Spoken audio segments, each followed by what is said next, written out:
मध्य प्रदेश में कोरोना संक्रमण के बढ़ते मामले जहां एक और जनता की चिंताएं बढ़ा रहे हैं, तो आने वाली घड़ी में उपचुनाव की उल्टी गिनती नेताओं की धड़कनों में इजाफा कर रही है। एमपी न्यूज की इस स्पेशल रिपोर्ट में आप सभी दर्शकों का बहुत बहुत स्वागत है। मैं हूं महेंद्र सिंह और इस खास खबर में हम आपको बताने वाले हैं कि आखिर किस तरह से मध्य प्रदेश में 24 विधानसभा सीटों पर होने वाले उपचुनाव को लेकर सबसे ज्यादा कड़ा मुकाबला इंदौर की सांवेर विधानसभा सीट में नजर आ रहा है। दरअसल ये वो विधानसभा सीट है जहां पर बड़े से बड़े नेताओं की प्रतिष्ठा दांव पर है। एक तरफ है शिवराज और महाराज, तो दूसरी तरफ है कमलनाथ और उनकी सेना। ऐसे में दो बड़े चेहरे आमने सामने होंगे, जिसे लेकर वार पर पलटवार का क्रम भी लगातार जारी है। जहां एक और पहले बीजेपी का दामन थाम चुके प्रेमचंद गुड्डू कांग्रेस की तरफ यू टर्न कर चुके हैं, तो वहीं दूसरी तरफ सिंधिया के कट्टर समर्थक और वर्तमान में मध्य प्रदेश की शिवराज सरकार के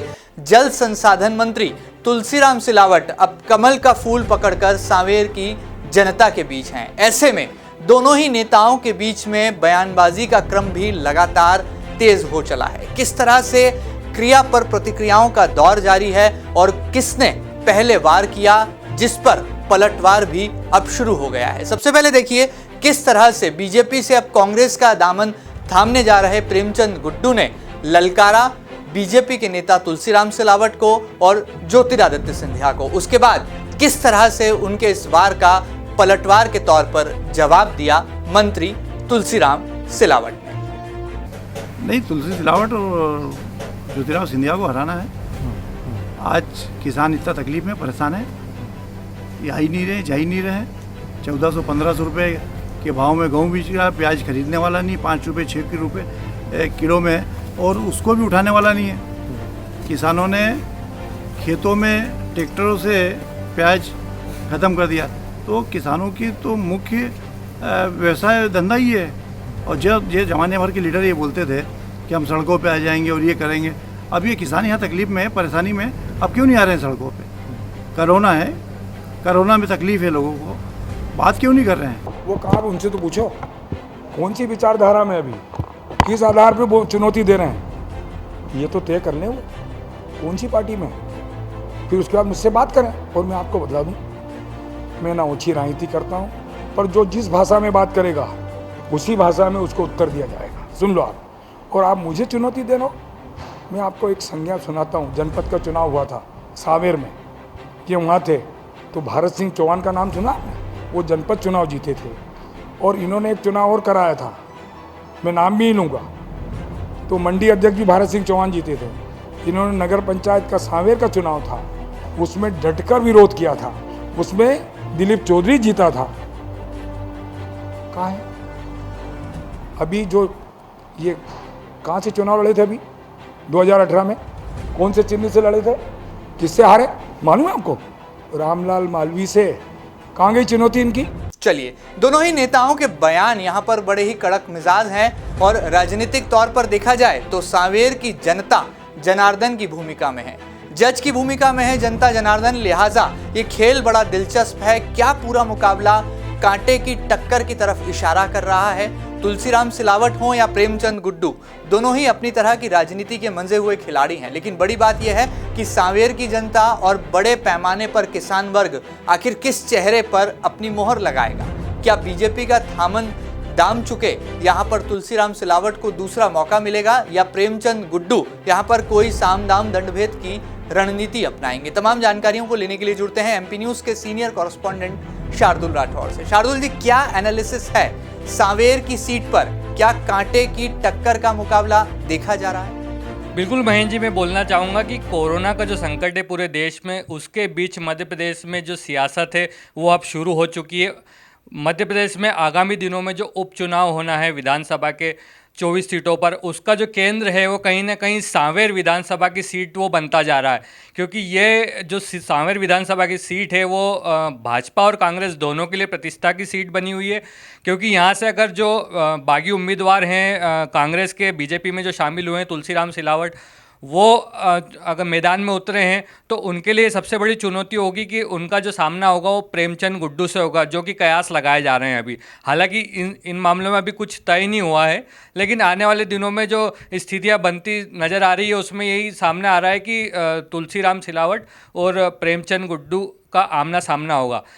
तो बात की जाए सांवेर विधानसभा की, तो यह प्रतिष्ठा की सीट इसलिए बनी हुई है दोनों ही पार्टियों के लिए क्योंकि ये जो सीट है इस पर सिंधिया के कट्टर समर्थक माने जाने वाले तुलसीराम सिलावट इस बार बीजेपी से मैदान में उतरेंगे। वहीं कांग्रेस से जो उम्मीदवार होंगे वो प्रेमचंद गुड्डू होंगे। दिलचस्प बात यह है यहाँ पर कि दोनों ही उम्मीदवार अपनी अपनी वर्तमान पार्टी के बागी उम्मीदवार के रूप में यहाँ पर चुनाव मैदान में उतरने की तैयारी कर रहे हैं। बात की जाए तुलसीराम सिलावट की, तो उन्होंने कहीं ना कहीं मैदान इस तरह संभाल रखा है कि वो जनता के बीच में अभी से ही पहुंचना शुरू हो गए हैं। कभी घरों को सैनिटाइज करते हुए नज़र आ रहे हैं, तो कभी राशन वितरण करते हुए नज़र आ रहे हैं। वहीं बात की जाए प्रेमचंद गुड्डू की, तो उन्होंने एक अपने बयानों से सियासत के बाजार को गर्म कर रखा है और उनके इस्तीफे को लेकर भी भाजपा और कांग्रेस में कई तरह की चर्चाओं का दौर अभी जारी है। इस बीच प्रेमचंद गुड्डू खुली तौर पर भाजपा से बगावत के रूप में उतर चुके हैं और जो तुलसीराम सिलावट है उनके प्रतिद्वंदी नेता, उनके खिलाफ वो बागी तेवर दिखा रहे हैं। इस बीच उन्होंने अपनी तैयारियों को भी अंदरूनी रूप से शुरू कर दिया है। कहीं ना कहीं जो उनका पुराना नेटवर्क है सांवेर विधानसभा में उसको मजबूत किया जा रहा है।